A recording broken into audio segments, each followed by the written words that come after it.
They say the mycelium archive is a living library obscuring on ever its perimeter. My team spent 3 years decoding the neural patterns and every signin memory trapped in those fibers. Dr. Vance believed this thing could let us speak to the dead, that consciousness survives here like data on a server. The moment I made contact, the membrane didn't resist. It welcomed me, like pushing through a curtain of warm water. Every surface hummed at a frequency I felt in my teeth, like standing inside a giant living circuit board. The readings were impossible. This wasn't just organic tissue, it was structured like computer memory, petabytes of data encoded in protein chains. The architecture of this place defied evolution. This was engineered, grown for a purpose I couldn't yet understand. Something in the air changed, pheromones maybe, and I felt a pull toward that central trunk, like gravity had shifted. My scanner started screaming with voice patterns, hundreds of them, overlapping like a crowd trying to speak through one mouth. I recognized one of the voices. It was Dr. Vance, the lead researcher who vanished here 11 months ago. Vance's voice wasn't recorded, it was live, responding to my presence like he was still here, still conscious inside this thing. He kept repeating coordinates somewhere deeper in the structure, saying, "The core remembers everything."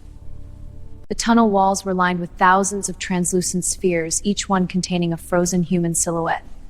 This wasn't preservation. These people weren't dead, their bodies were elsewhere. These were just backups. The backup inside the sphere opened its eyes and looked directly at me, and I saw my own face looking back. Every sphere started activated once, hundreds of copies of hundreds of people all turning to look at me. I ran until the tunnel ended at a chamber that shouldn't exist. Open sky, clouds, a version of the outside world inside the anomaly. The trees weren't trees, they were antenna arrays, and the sky was a projection playing on a dome I couldn't see. This was a terrarium, a controlled environment built to keep something comfortable, something that needed to believe it was still outside. The figures walked like puppets with cut strings, jerkily wrong, and I realized they were being operated remotely.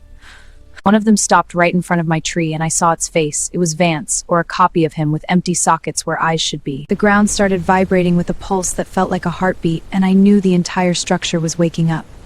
Something pulled me upward, not gravity, not hands, just a force that lifted me toward that light like I weighed nothing. I woke up floating in a sphere of my own, looking down at my body still lying in the grass below.